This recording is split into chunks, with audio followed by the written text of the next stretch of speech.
Buenas noches. Solo quería presentaros formalmente esta aproximación a los orígenes del racismo, que ya he iniciado, pero que ahora continúo. Y nada, agradeceros vuestros comentarios y saludos a todos mis amigos de Latinoamérica. Gracias.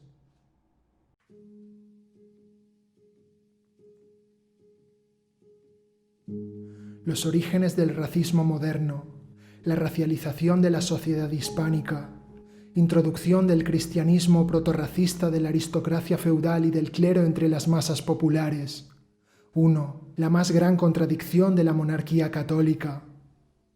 El incremento del poder de los tribunales de la Inquisición, seguido del decreto de expulsión de los judíos, con sus consecuentes conversiones forzosas y, por último, el fomento efectivo de los estatutos de limpieza de sangre, fueron unas medidas extremas con que la monarquía católica trataba de poner fin a la más gran contradicción que la desgarraba, a saber, la generada por la cada vez más imperiosa necesidad que tenía del capital y los servicios de la burguesía judía para financiar la guerra, la conquista, la expansión, etc., contra el minado interno de la credibilidad y autoridad religiosas y por ende del propio sistema feudal que el desarrollo de dicha burguesía judía conllevaba, y ello de cara al tercer estamento, pues el sistema estamental era soportado superestructuralmente por el principio de jerarquización religioso-social.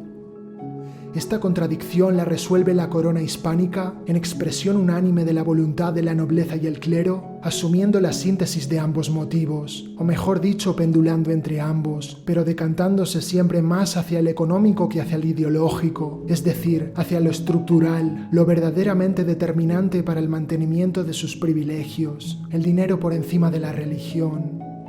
Es por ello que, en correlación con lo económico, la limpieza de sangre nunca dejará de ser esencialmente una pantalla, un teatro representado para encubrir la verdadera fuerza motriz que regía la sociedad, el vil metal. En los albores del Estado moderno, la acumulación originaria del capital puso en evidencia cómo el principio de jerarquización económico-social era el que fluía y gobernaba por debajo de todos los demás, incluido, por supuesto, del principio religioso-social de jerarquización. Y la monarquía hispánica, el organismo de la administración, como Estado moderno que era, y en la medida en que se desarrollaba, iba acusando de una necesidad cada vez más grande de dinero, incomparablemente mayor a la de los reinos medievales de los que procedía. Ya desde los tiempos tempranos de la conquista de América, había de mantener una burocracia carísima, constituida por 12 concejos, cuando en el medievo solo había uno, además de las embajadas, que previamente no existían, a lo que se sumaban los jueces, corregidores y demás elementos indispensables para su mantenimiento.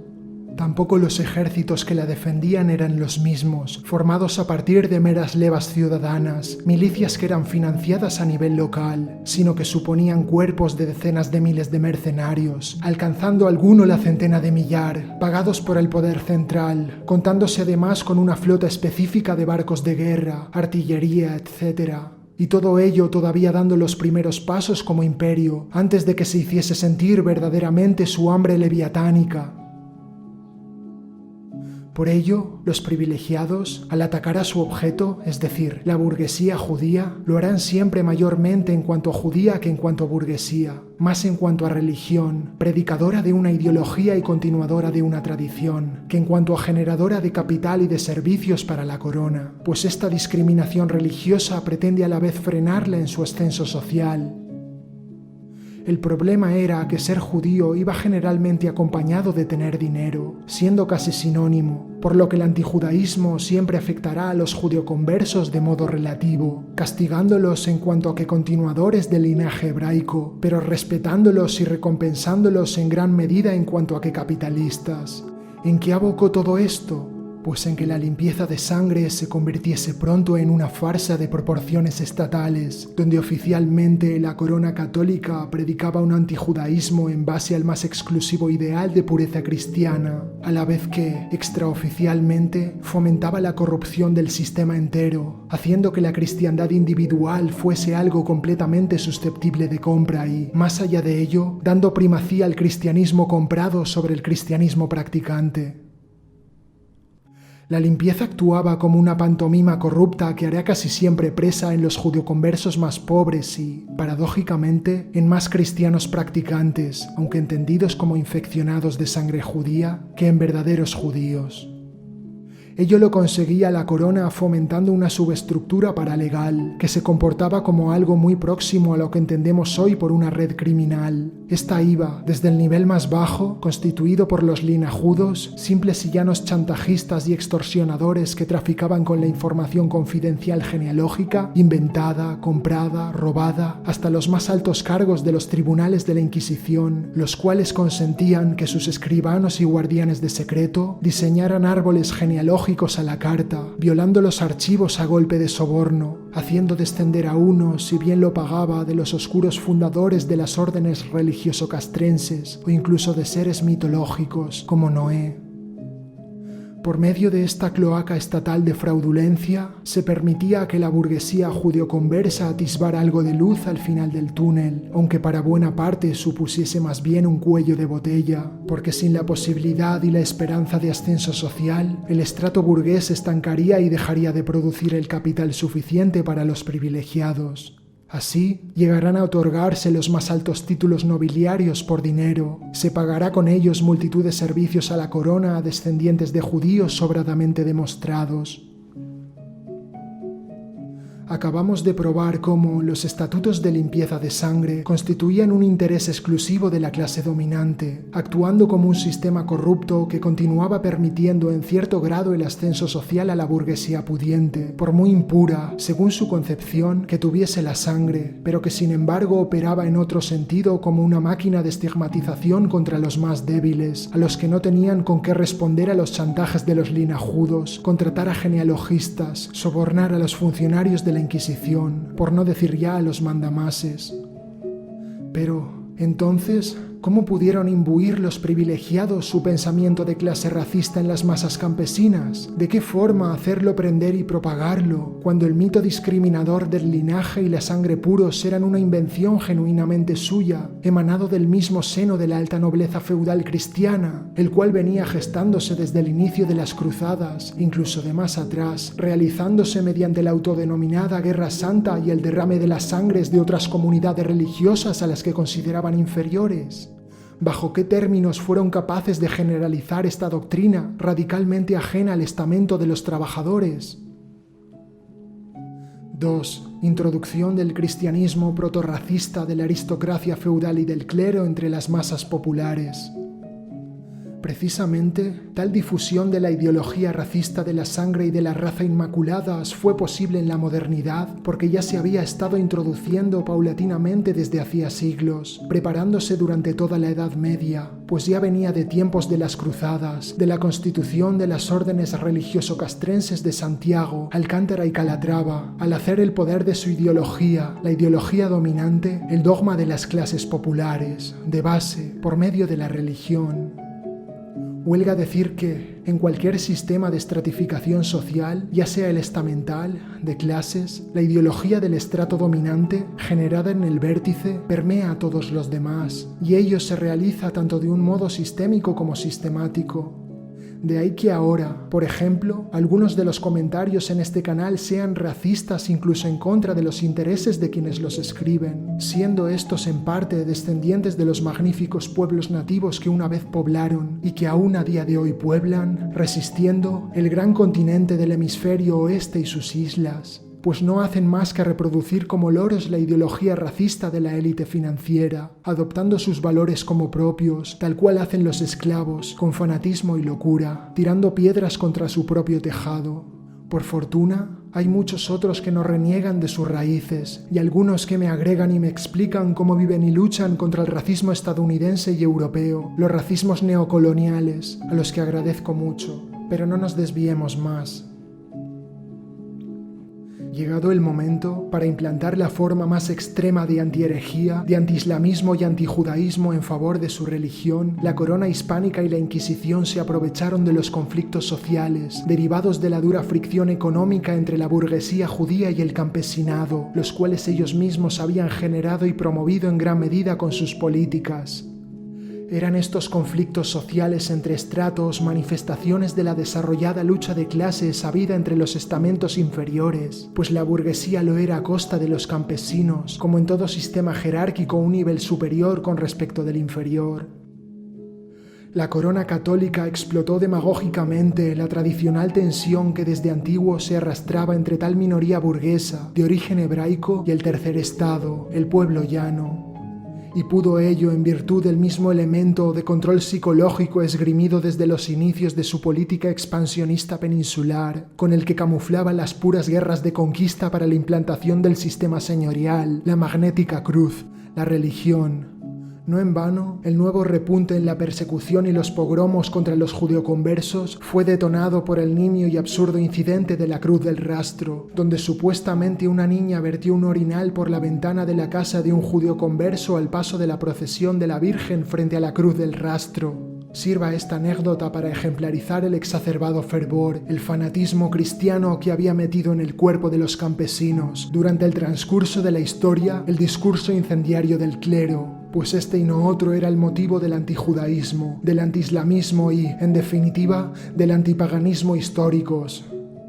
Con ello, todas las injusticias del sistema feudal quedaban reducidas, enfocadas y desviadas a un conflicto entre religiones, pero con la nueva característica de que la religión, el cristianismo moderno, ya no era algo que dependiese de la creencia que uno profesase, obtenido mediante el bautismo, la conversión y confirmado mediante la práctica cristiana, sino que le venía dado por la sangre, heredándose del linaje. Es cierto que este elemento preexistía en la nobleza cristiana desde los orígenes, pero es la primera vez en la historia en que se trata de identificar plenamente la nobleza con el cristianismo, en el absolutismo monárquico, por lo que puede hablarse de un cristianismo racista o modernamente racista, donde la pretendida pureza de la sangre, predeterminada por el linaje, no solo se convierte en un elemento más a la hora de definir al cristiano, sino que llega a ser oficialmente y de facto lo prioritario, muy por encima de la fe en Cristo, de la devoción demostrada en la vida de un particular. Se trata así de una pureza de sangre siempre vinculada por linaje a la nobleza medieval mítica de las cruzadas, una pureza sanguínea identificada con el linaje noble, la hidalguía, por lo que se hallaba ya expresada en la jerarquización de la sociedad de entonces, sin venir a revolucionar ni mucho menos nada. Los estatutos de limpieza de sangre vendrán a justificar las actuales desigualdades sociales entre estamentos por medio de algo inmodificable en vida, ni de generación en generación. El que muchos campesinos míseros tuviesen la sangre más limpia que la más alta nobleza no suponía absolutamente nada, pues no eran nobles.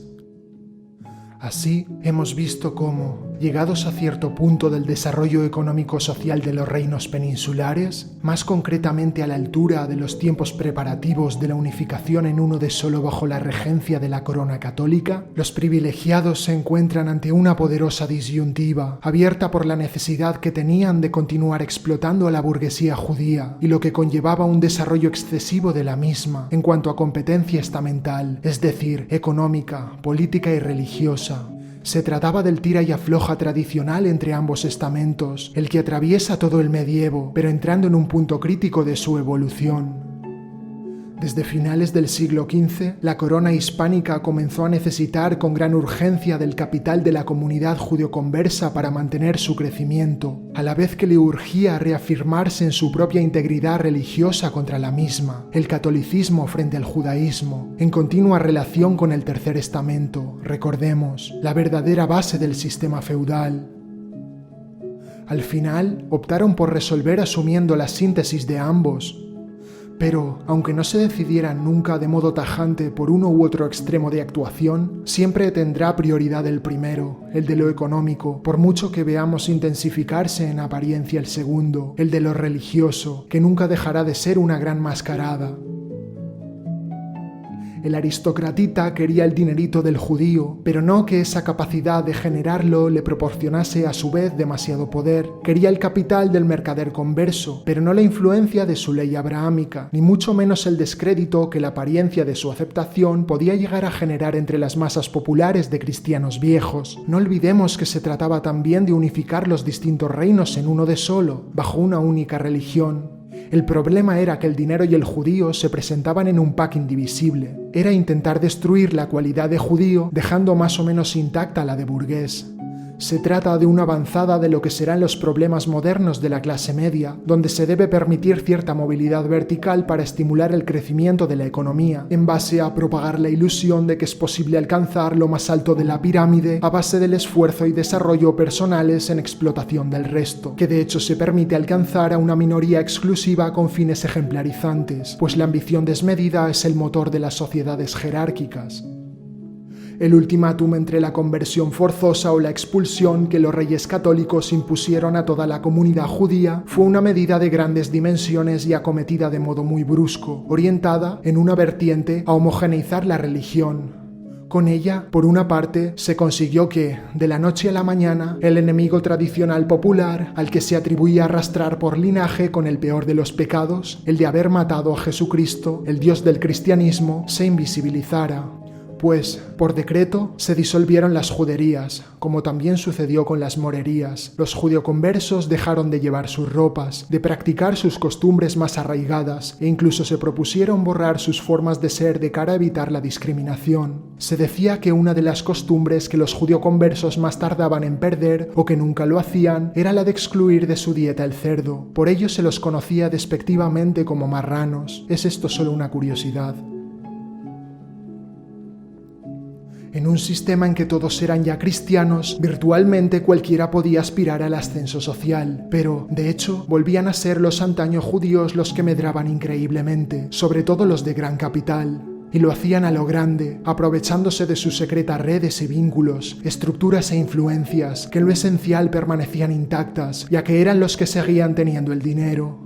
Algo similar, aunque bastante más atenuado, ocurría con algunos oligarcas moriscos del sur, que proseguían con sus costumbres a fuerza de sobornos a la Inquisición.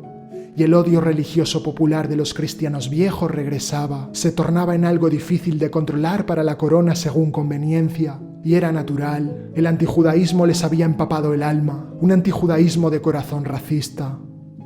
Los judioconversos seguían siendo judíos a sus ojos, aunque no los pudiesen distinguir por su apariencia. Una sola gota de sangre aportada por un antepasado remoto, demostrada o falseada, que los vinculase a un quemado por la Inquisición o a un judioconverso, bastaba para condenar a uno a ser judío. La actuación pendular de los privilegiados con respecto a la burguesía judeoconversa y el campesinado, a la que los movía la necesidad, nunca cesó. Ahora que eran todos cristianos, ¿en base a qué principios se iba a discriminar socialmente? ¿No se había quedado desfasado el sistema de jerarquización religioso-social? En efecto, estaba en crisis. Urgía ahora una nueva forma de discriminación, una reforma. Dado que los judioconversos practicaban el cristianismo como cualquier cristiano viejo, no podía tratarse ahora de una medida extensiva, pues no quedaba un solo judío musulmán que lo fuese oficialmente para poderlo discriminar por ese motivo. Luego debía de ser intensiva. La cuestión era, ¿cómo cortar algo más las alas a la burguesía judioconversa, castigándola en cuanto a que judía de cara a reforzar la moral ante el campesinado y pudiéndola explotar todavía más en lo económico? Para ello se crearon los estatutos de limpieza de sangre o, mejor dicho, se fomentaron y se impulsaron desde tal momento en gran medida, hasta su consolidación, lograda mediante la explotación de la figura del cardenal Silicio, un apologeta obsesivo de la pureza sanguínea, la cual convulsionó la sociedad toledana y luego toda la península. Consistieron estos estatutos de limpieza de sangre en un nuevo filtro de exclusividad hacia un cristianismo elitista coligado al ascenso social, el cual se impuso para contrarrestar el efecto aparente de carta blanca dada a los judioconversos, derivado de la oleada de conversiones masivas, las propiciadas por el decreto de Isabel y Fernando. Más adelante, aunque lo hayamos ya vislumbrado, veremos con más detalle cómo los estatutos de limpieza de sangre suponen en realidad una gran farsa, siendo un sistema legal completamente corrupto, cuya fraudulencia es fomentada por la corona, viéndose sus principios teórico-religiosos, presumiblemente inviolables, continuamente arrastrados y bamboleados por las corrientes del dinero. Esto se debe, en parte, a lo tremendamente mezclada que estaba la supuesta sangre inmaculada de la aristocracia ibérica con esa variedad a la que ellos mismos llamaban manchada. Se debía permitir la corrupción, porque si la alta nobleza se ponía purista, caían todos. Para no extendernos mucho, solo añadiremos que, sin ir más lejos, Fernando de Aragón, el rey católico, tenía sangre judía. Aplicar los estatutos de limpieza de sangre al pie de la letra de su ley habría fulminado en bloque a la aristocracia y al clero, no habría quedado títere con cabeza. El proceso de racialización se encuentra con sus propios límites histórico-sociales, no puede volverse y atentar contra la base que lo fundamenta. El cumplimiento estricto de los estatutos de limpieza de sangre y demostradores de nobleza hubiese supuesto además la adopción del principio socio-racial de jerarquización, que constituye un estado mucho más avanzado de la evolución del principio religioso-social, propio del imperialismo español posterior, que solo podremos hallar en el sistema colonial de castas americano, y no antes y en otro lugar, y más adelante en el inhumano imperialismo inglés, el europeo en general o el nazi, ya en el siglo XX. Por ello, en cuanto a los judeoconversos y moriscos peninsulares, se continuará aplicando en general el principio religioso-social de jerarquización, y sí, considerablemente racializado, pero no racista en sentido estricto, como sostienen muchos académicos directa o indirectamente financiados por el sionismo, en eclipse del verdadero racismo. No se discriminaba por características físicas todavía en la península, es decir, fenotípicas, como lo son el color de la piel, el rasgado de los ojos, etc. Pero, sobre todo, porque la tormenta de fuego racista y genocida que casi extinguió todo un mundo en el hemisferio oeste, poblado por más de 100 millones de almas, el cual poseía una riqueza civilizacional muy superior a la europea, es a todo punto incomparable con la confusa y nunca acabada discriminación racial que sufrieron los judeoconversos y los moriscos peninsulares, es decir, tanto en lo cualitativo como en lo cuantitativo. Pero vamos a definir de una vez bien lo que es el principio religioso-social de jerarquización.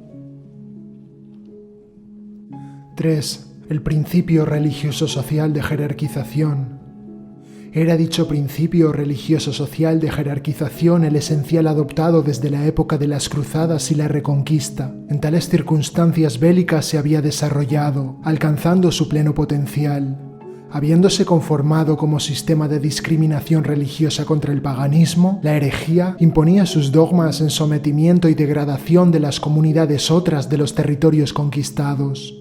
El activo de la segregación era lo religioso, lo cristiano. Esta cualidad mística y diferenciativa otorgaba poder y estatus, es decir, jerarquizaba, pues consolidaba a la nobleza feudal y la hacía crecer durante el medievo.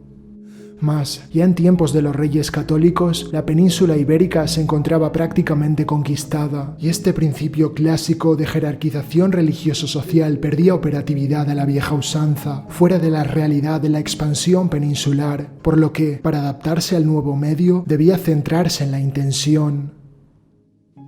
En siguientes vídeos veremos cómo, en el dogmatismo religioso del primer estamento, se activa y va ganando terreno el constructo de lo racial, característico y dominante de la aristocracia, que, como ya demostramos, surgió de su mito de la sangre y el linaje puros, es decir, lo hará precisamente como una intensificación de ese principio religioso-social de jerarquización, a medida que se desenvolupa el proceso de racialización, tanto que el principio racial llegará incluso a redefinir lo religioso, arramblando con dogmas y sacramentos del cristianismo que se pretendían fundamentales e intocables a verdaderas patadas. Es por ello que la Iglesia exterminaba a los herejes, pues eran los verdaderos cristianos que ponían en duda su cristianismo. Todo ello supondrá la antesala inmediata al racismo moderno imperialista, el cual habrá de constituirse y alcanzar su plenitud monstruosa y genocida en el hemisferio oeste, cuando las insólitas circunstancias históricas que supusieron el descubrimiento de un nuevo mundo le proporcionen la materia prima para eclosionar, sin ningún tipo de freno.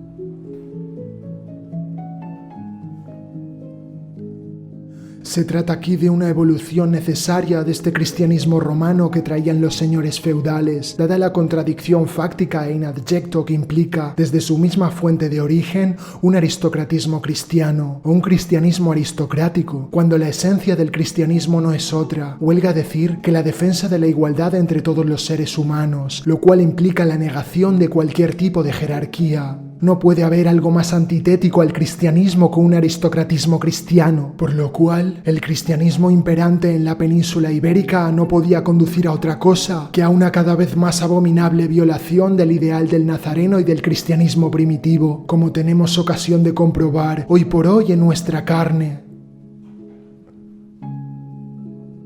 Así, para concluir, dentro del principio de jerarquización religioso-social, que podemos llamar más específicamente principio cristiano-social de jerarquización, el cual regía en la península ibérica desde las cruzadas y bajo el que se fue estructurando todo el sistema estamental, se irá activando ahora el germen ideológico de lo racial, a partir de la idea de raza, de la raza, propia de la aristocracia cristiana, hinchada y mistificada por el clero, a partir de la evolución de los conceptos de linaje impuro inferior y de su opuesto necesario, el de linaje puro superior, lo que se manifestaba en virtud de la sangre heredada como bendecido condenado por la voluntad de Dios.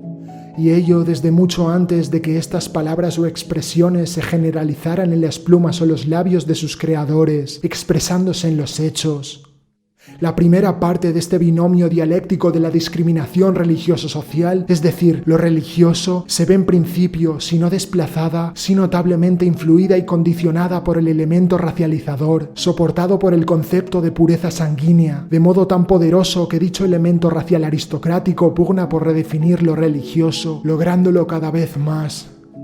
Se va incubando el fenómeno de lo religioso racial, que, como veremos al estudiar la constitución y establecimiento del racismo moderno en el sistema colonial de castas ultramarino, hará que el principio sistémico de jerarquización religioso-social termine por evolucionar a un sistema de jerarquización socio-racial, como un racismo completamente dominado por lo religioso, el cristianismo, como fundamento del segundo término del binomio.